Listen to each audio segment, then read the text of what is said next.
Мектеп жүрекке жақын қасиетті ұғым. Бұл шәкірттер арманға қанат қағатын, ұстаздар үмітін арнап, білім мен тәрбие беретін қасиетті қара шаңырақ. Осы мектеп қабырғасында әр бала алғашқы әріптерді танып, сандарды санауды үйренеді. Тек білім алып қана қоймай, жақсы мен жаманды айыра білуді, бір-бірін сыйлауды, өз пікірін білдіре алуды меңгереді. Біз осы жолда балалардың бойына адамгершілік қасиеттерді дарытып, болашағына бағыт сілтеуге бар күш-жігерімізді жасаймыз.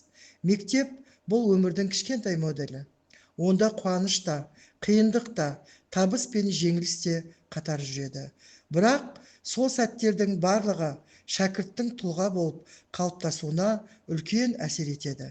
Атындағы орта мектебінің директоры Тұрсынбеков Айдар Сарғызы, тарих сынау тереңнен басталатын ITDB атындағы орта мектебінің қазіргі таңда 476 оқушы білім алуда. Мектеп 2 ауысымда жұмыс жасайды.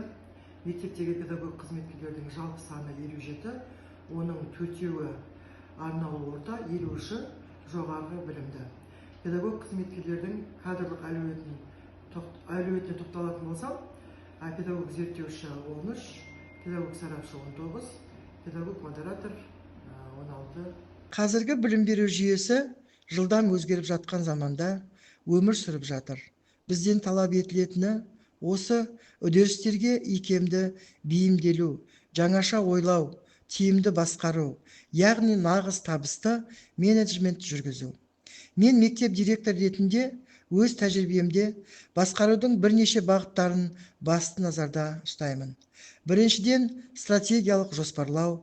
Басқару кездейсоқ әрекет емес, нақты мақсаттар мен жүйелі жоспарға негізделуі қажет.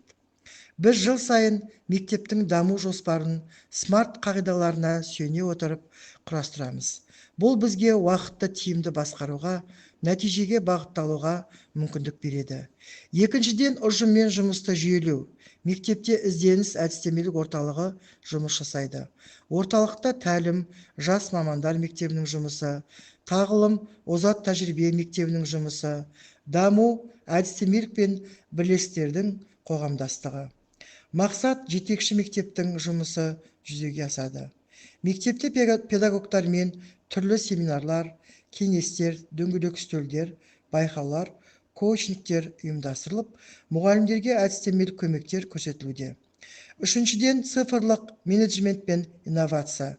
Мемлекетіміздің келешек экономикалық, әлеуметтік, рухани даму нәтижелері, өрлеуі мен өркендеуі болашақ білімді ұрпақты тәрбиелеуші мектепке байланысты.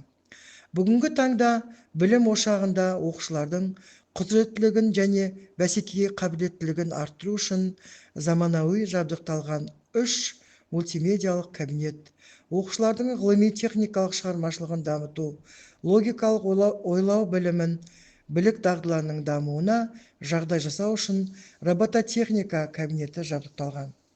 Біртұтас тәрбие бағдарламасын жүзеге асыру барысында мектебімізде ұшқыр ойлар алаңы жобасы, асыл мұра жобасы, тұлға саулығы жобасы, балалар кітапханасы жобалары жүзеге асуда. Ел болашағы өскелең ұрпақтың тәжірибесімен тығыз байланысты екенін бәріміз жақсы түсінеміз. Сондықтан да тәрбие жұмысының жүйелі, мақсатты әрі нәтижелі болуы басты міндетіміздің бірі. Біртұтас тәрбие бағдарламасы бұл жас ұрпақтың бойына адамгершілік, елжандылық, рухани, мәдени құндылықтарды сіңіруге бағытталған кешенді жүйе. Ол тек мектеп қабырғасында ғана емес, отбасында, қоғамда баршаға орта іске асуы тиіс. Бағдарлама бала тұлғасының жан-жақты дамуына көздейді. Зияткерлік, рухани, адамгершілік, азаматтық, патриоттық, эстетикалық, экономикалық және еңбекке баулу бағыттарын қамтиды. Мұндағы басты ұстаным тәрбие мен оқытудың өзара бірлігі. Яғни, білім беру тек біліммен шектелмей, тәрбие арқылы толықтырылуы қажет. Білім мен тәрбиені қатар алып жүрмеген елдің болашағы бұлыңғыр болмақ. Сондықтан, бүгінгі таңда оқушыны тек пәндік біліммен ғана емес, өмірлік құндылықтармен сусындату маңызды. Кітап оқу тек ақпарат алу ғана емес, бұл адамның ішкі әлемін тәрбиелеу, ой өрісін кеңейту, тіл байлығын арттыру мен дүниетанымын қалыптастырудың ең сенімді жолы. Әсіресе қазіргі жылдам ақпарат дәуірінде адамның назарын шаршататын факторлар көбейген сайын терең ойға жетелейтін, сабырға үйрететін кітап оқу дағдарысы бұрынғыдан да маңызды бола түсті. Осы орайда мектепте оқуға құштар мектеп жобасы да жыл сайын жұмысын жалғастыруда.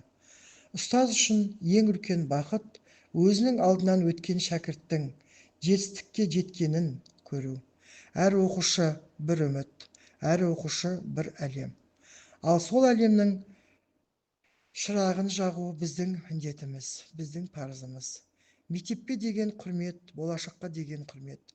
Өйткені еліміздің ертеңі осы мектептен басталады. Жетістік жалғыздың емес, бірге ұмтылған ұжымның нәтижесі дегендей, алдағы уақытта да үнемі ұжыммен бірге жетістікке жету үшін талай қызмет етемін.